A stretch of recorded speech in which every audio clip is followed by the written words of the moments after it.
Shalom, shalom, illustre peuple de Dieu. Bienvenue dans votre rendez-vous phare d'excellence, 1 minute avec le docteur. L'espace privilégié où la jeunesse chrétienne s'élève par la connaissance et la lumière. Aujourd'hui, nous avons l'insigne honneur d'accueillir sur ce plateau une image phare. C'est-à-dire, nous avons aujourd'hui 4 intervenants qui vous poseront la question sur les réalités de la foi face aux réalités de la société. Pour ce faire, j'ai une question.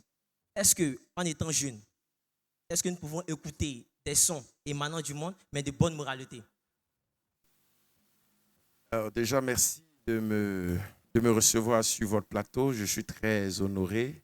C'est tout un plaisir pour moi lorsque j'ai l'opportunité d'échanger avec vous, la jeunesse. Ça me rajeunit et ça me donne de savoir que je suis encore jeune et d'ailleurs je le suis, je pense. Alors, pour répondre à votre question, est-ce que en tant que chrétien jeune, pouvons-nous écouter une musique saine, mais de bon sens, ou une musique profane de bon sens?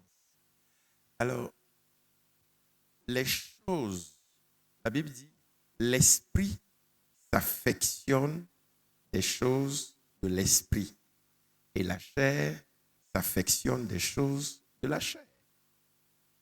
Donc, pour être plus clair, un chrétien ne doit pas écouter une musique profane.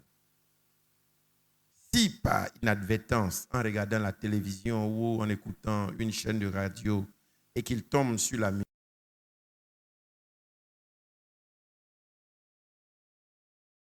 des, des CD ou des sons qu'il met dans sa voiture, dans sa chambre, et il passe tout le temps à écouter, autrement dit, il ne s'affectionne pas des choses de Dieu. Donc, un chrétien ne doit pas écouter la musique profane. Il doit écouter les cantiques chrétiens. Et bien même quand on parle des cantiques chrétiens, aujourd'hui, le monde est entré dans l'église. Et plusieurs cantiques ne sont pas forcément des cantiques pour édifier la foi chrétienne, pour construire la foi chrétienne. Il y a des cantiques où les gens chantent au nom de Dieu, mais en réalité, ça ne construit rien. Ça ne construit pas la foi chrétienne. C'est pourquoi il faut écouter les cantiques de Dieu et les cantiques qui construisent la foi chrétienne. Alors, pour aller beaucoup plus loin, derrière chaque œuvre, il y a un esprit. Derrière chaque œuvre, il y a un esprit. Si vous écoutez un cantique chrétien, il y a un esprit derrière. Et l'esprit qui est derrière, c'est l'esprit de Dieu. Si vous écoutez une musique profane, derrière cette musique profane, il y a la perversion. Il y a la perversité. Parce que pour rentrer dans le monde spirituel, pour que une musique ait de l'effet sur les cœurs, sur les pensées, il faut bien un travail en amont dans le monde mystique, dans le monde de la sorcellerie, dans le monde occulte. Vous pouvez voir souvent sur certaines scènes, sur certains plateaux ou même certains concerts où les artistes peuvent se permettre même de déféquer ou d'uriner sur leurs fans.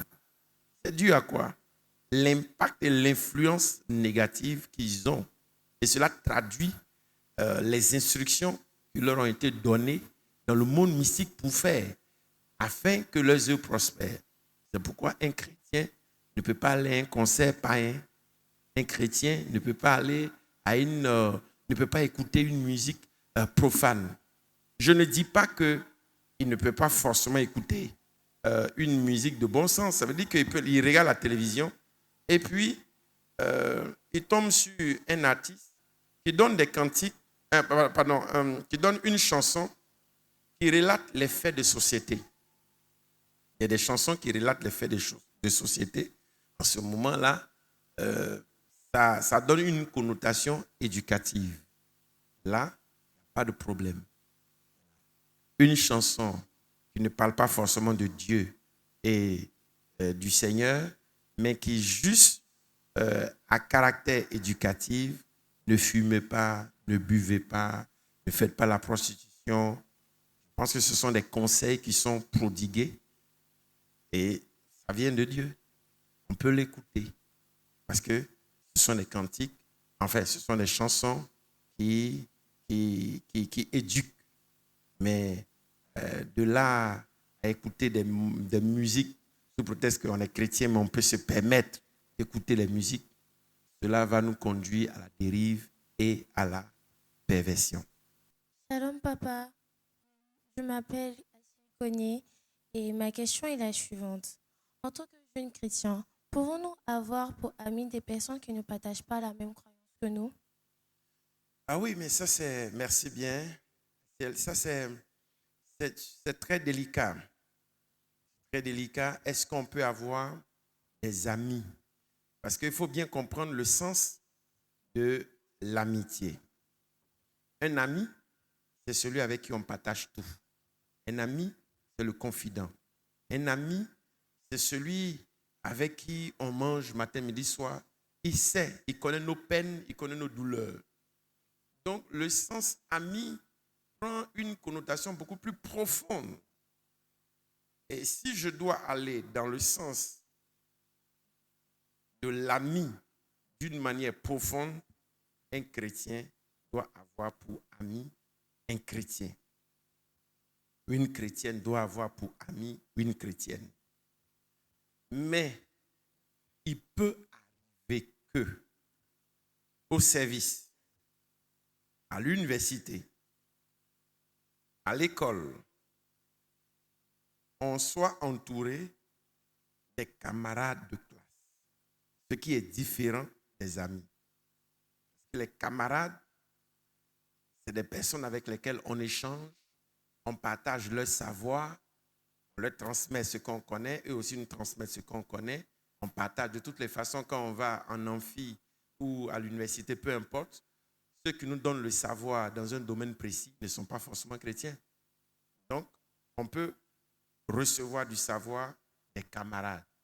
On peut recevoir des conseils des camarades, mais parler de amis, parce que l'ami, on va beaucoup plus dans l'intimité. On partage des choses beaucoup plus intimes, intimes de soi-même, intimes, sa relation avec le Seigneur et l'intimité même de sa famille. Donc, quand on dit c'est mon ami, il connaît ce qu'on vit, il connaît nos peines, ou elle connaît ce qu'on vit, elle connaît nos peines. Donc, on ne peut pas avoir un païen comme ami. Mais comme camarade, oui, c'est possible. Je vais plus loin. L'expression commune et mondialement connue dit ceux qui s'assemblent se ressemblent. Dis-moi avec qui tu marches, je te dirai qui tu deviendras. Marcher avec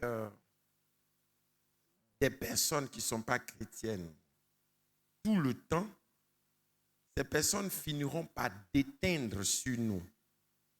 Ça veut dire qu'elles finiront par nous influencer négativement. Et à la fin du compte, les bonnes mœurs que nous avions pour le Seigneur, on ne les aura plus. Et comme les gens disent, les mauvaises mœurs corrompent les bonnes mœurs. C'est pourquoi un chrétien doit partager, marcher avec les personnes qui partagent les mêmes valeurs. Je rebondis là-dessus en même temps, puisque je m'adresse à la jeunesse. J'estime qu'à partir déjà de 18 ans, 20 ans, 21 ans, 24 ans, 25 ans, c'est la porte où on commence à avoir des petits amis, des petites amies, et on se prépare pour le mariage.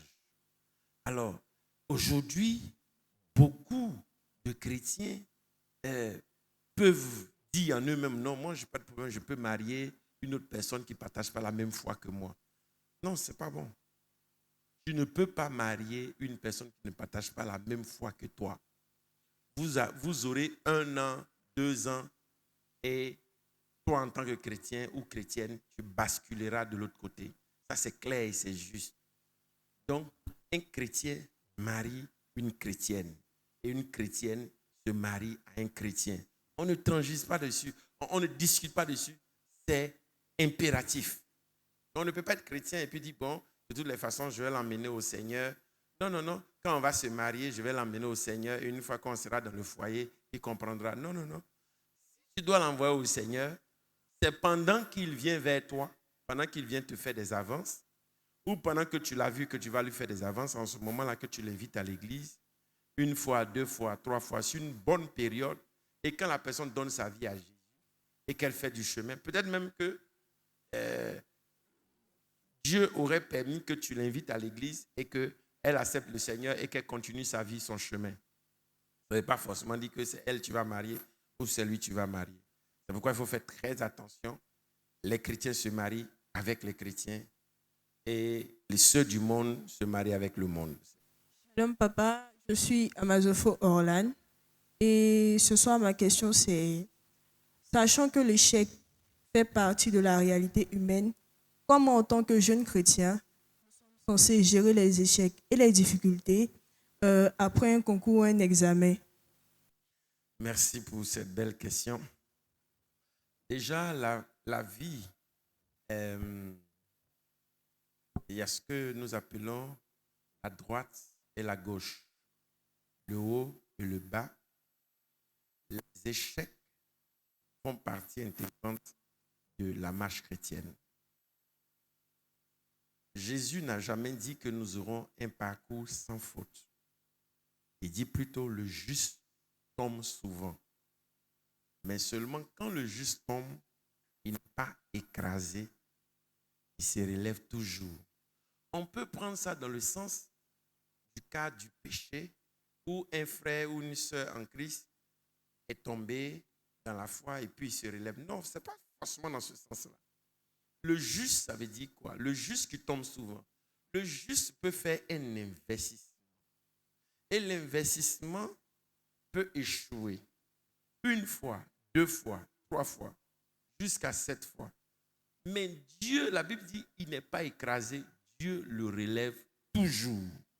Ça veut dire que le juste, en face des obstacles, en face des oppositions, le juste doit toujours voir la victoire, il doit toujours voir la gloire. Et l'une des choses qui forge le chrétien, c'est l'échec. On a souvent l'expression en disant que l'échec ne fait pas partie de notre langage. Effectivement, l'échec ne fait pas partie de notre langage. Parce que ne pas réussir à un concours ou à un examen ou à un investissement ne veut pas dire que nous avons échoué dans notre vie. Ne veut pas aussi dire que nous sommes une erreur. Cela sous-entend que toute épreuve dont nous n'arrivons pas à surmonter devient pour nous une école. En ce moment, cette épreuve qui est devenue pour nous une école et que nous réussissons à la franchir, Dieu fait de nous des maîtres de cette leçon. Et devenus des maîtres de cette leçon, nous avons donc la capacité de transmettre cette leçon ou ce savoir à autrui et à aider les autres à devenir meilleurs. C'est pourquoi une personne qui traverse la maladie et qui a imploré le Seigneur pendant plusieurs semaines, ou plusieurs mois ou plusieurs années, et qu'au bout du compte, elle guérit, devient un témoignage vivant. Quoi qu'elle ait fait plusieurs semaines ou plusieurs mois ou plusieurs années dans la maladie, quand elle en sort, cette épreuve devient pour elle un témoignage vivant qui édifie toute personne qui traverserait l'ombre de la vallée de la mort dans le cadre de la maladie. Alors, c'est pourquoi un chrétien, une chrétienne, surtout nous jeunes, si on a essayé une première fois que ça n'a pas marché, il faut essayer encore une deuxième fois. Si ça n'a pas marché pour la deuxième fois, il faut essayer encore la troisième fois. Si ça n'a pas marché la troisième fois, il faut essayer encore la quatrième fois, la cinquième fois. Il faut essayer encore jusqu'à ce que ça marche. Et nous réussirons. C'est pourquoi un enfant de Dieu n'abandonne pas. Il essaie jusqu'à ce que ça marche. Et quand ça marche, il explose. Pourquoi chaque enfant de Dieu, chaque jeune, vous ne devez pas abandonner. Abandonner les concours, abandonner de déposer vos CV dans les entreprises, abandonner. Vous devrez toujours essayer, même si tu as fait le bac plusieurs fois, tu as fait tu as échoué à tes examens, je ne sais pas, de licence, de master ou de doctorat, tu dois toujours continuer, toujours essayer, et tu réussiras. Vous savez, toutes les personnes qui sont au sommet ne sont pas arrivées au sommet par hasard. Elles sont arrivées au sommet parce qu'elles ont essayé plusieurs fois. Et tout chrétien doit avoir cette conception dans la tête que cela peut échapper. C'est-à-dire qu'à un examen ou à un concours, moi, je ne vois pas seulement aller composer à l'école, en classe, mais je vois le concours de la vie quotidienne. Donc, on peut se retrouver en train de passer des examens de la vie, et puis, il y a des éléments qui nous ont échappé. On n'a pas vite compris. Mais quand l'épreuve passe, on se rend compte que mais on aurait dû faire ça pour échapper à ceci. On aurait dû faire comme ça. Et en ce moment, cela devient une leçon de vie pour nous. Et au plus jamais, et en aucun cas, nous ne échouerons encore face à une telle situation. C'est pourquoi l'échec n'existe pas dans notre langage, mais on essaie toujours jusqu'à ce qu'on ait la réussite. J'espère avoir répondu à la question. Shalom Daddy, soyez honoré. Je suis Mbo Charlemagne Régis Elohim et ma question est la suivante. Papa, en tant que jeune chrétien, comment aborder certains sujets qui sont tabous, certains sujets sensibles tels que la sexualité? Parce que c'est vraiment difficile au sein des familles, même à l'église, d'aborder ce genre de sujet. J'aimerais savoir comment aborder ce sujet. Oui, ben c'est un sujet beaucoup tabou, mais il est relié à l'éducation que nous avons dans certains pays et dans certaines villes.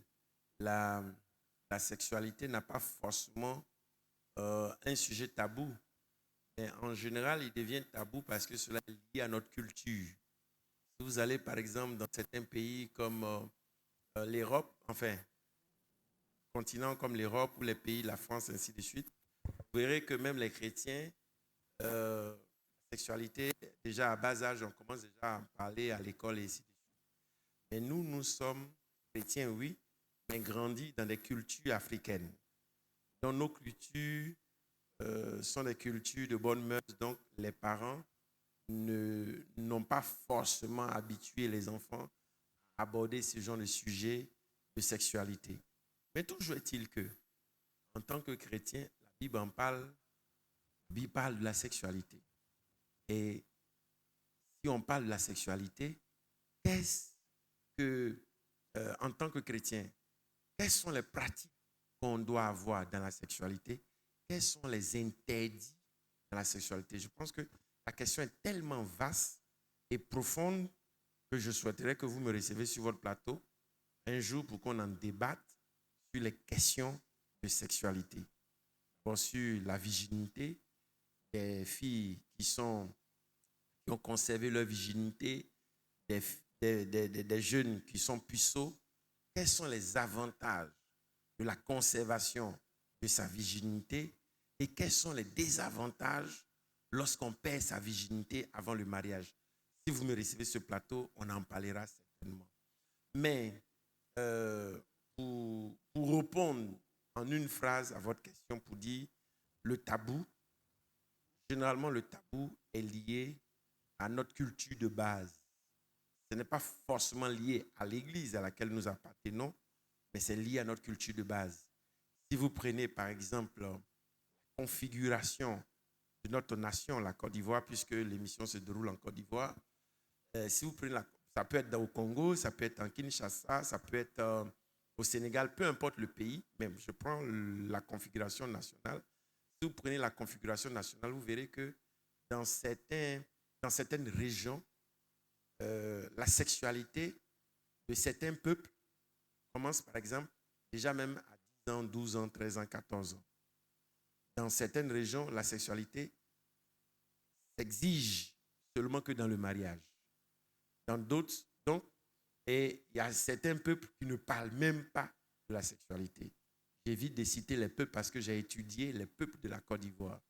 Donc je connais bien si je veux aborder ce sujet, mais sans vouloir offusquer un peuple, je vais juste dire, à certains peuples, la sexualité, Ça n'a pas de sens pour eux, ça n'a pas de tabou. Bon, on s'en fout de ça. On a certains peuples, quand on parle de la sexualité, le mythe est là. Donc, ce n'est pas forcément lié à notre marche ou à notre foi chrétienne, mais le tabou vient de notre éducation de base. Mais est-ce que devons-nous en parler? Est-ce que Dieu en parle? Est-ce que la Bible en parle? Oui, mais pas de manière vulgaire. Il faut en parler, mais pas de manière vulgaire, tout en nous appuyant sur les Écritures. J'espère avoir pouvoir répondre à votre question, mais tout en ouvrant le champ que vous me recevez une fois sur votre plateau, afin qu'on en débatte. Mais pour aller plus loin même, j'ai bien envie de vous dire, voyez-vous, aujourd'hui, les chrétiens ne vivent pas la chasteté. Vous voyez, dans l'église, beaucoup de jeunes ne vivent plus la chasteté. La crainte de Dieu n'est plus. Vous voyez, un jeune déjà de 20 ans, 21 ans, a déjà 3, 4, 5 copines. Mais ce que ce jeune homme oublie, c'est qu'il réduit le coût de son existence sur la terre. Parce que quand, déjà à partir de 20 ans, 21 ans, une jeune fille qui pratique la sexualité hors mariage, donc ça veut dire qu'elle est exposée à toute personne qui vient vers elle ou il est exposé à toutes les femmes qui viennent vers lui. Cela réduit le coût de son existence. C'est pourquoi le jeune doit vivre la chasteté. Mais c'est dommage de voir dans l'église où un jeune a 3, 4, 5 copines, puis il s'amuse, il prend le malin plaisir de croire que c'est parce que c'est un joli garçon, ou bien elle pense que c'est parce que c'est une belle fille. Mais juste c'est parce que c'est une distraction que le diable envoie dans sa vie, dans le but de casser sa vie de prière, de freiner son élan et de l'empêcher d'être agréable à Dieu et de réduire son espérance de vie sur la terre. Ce sujet est très vaste. Recevez-moi un jour sur votre plateau et je prendrai le soin d'aller en profondeur sur ce sujet. Merci Daddy, merci d'avoir répondu favorablement à l'appel. Merci d'avoir répondu aussi à toutes nos questions. Et Daddy, nous vous demandons de donner vos mots de fin. Ben, mon mot de fin, je voudrais vous dire merci. Merci de m'avoir reçu. Et toutes les questions que vous m'avez posées, elles sont toutes pertinentes. J'en suis réjoui. J'espère vous avoir donné des réponses idoines afin d'éclairer votre lanterne. Ceci dit, je voudrais dire à l'ensemble de toute la jeunesse qui nous suit et qui suit cette émission, n'abandonnez pas.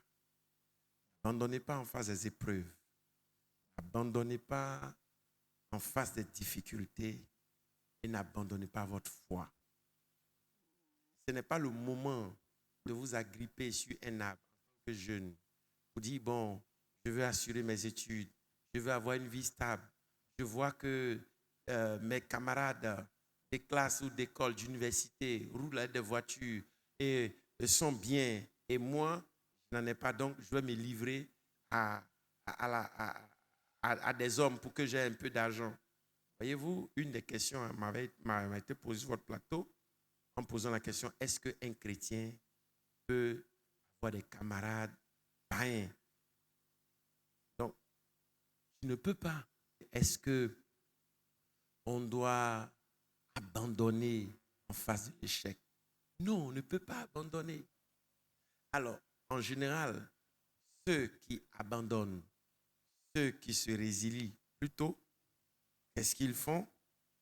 Ils courent vers le sexe et vers la boisson.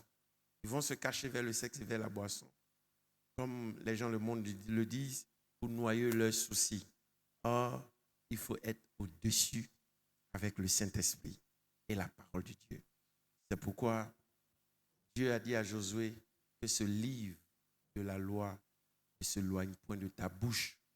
Il n'a pas dit ne s'éloigne point de ton cœur, mais il dit qu'il ne s'éloigne point de ta bouche. Ça veut dire qu'on doit méditer la parole à haute et intelligible voix. Ça veut dire qu'on doit confesser la parole à haute et intelligible voix. Dire non, je ne mourrai pas, je vivrai. Non, je suis un enfant de Dieu, je ne suis pas fait pour le péché. Non, je suis né pour réussir, je ne suis pas fait pour l'échec. Non, le sexe sans le mariage, c'est pas mon dada.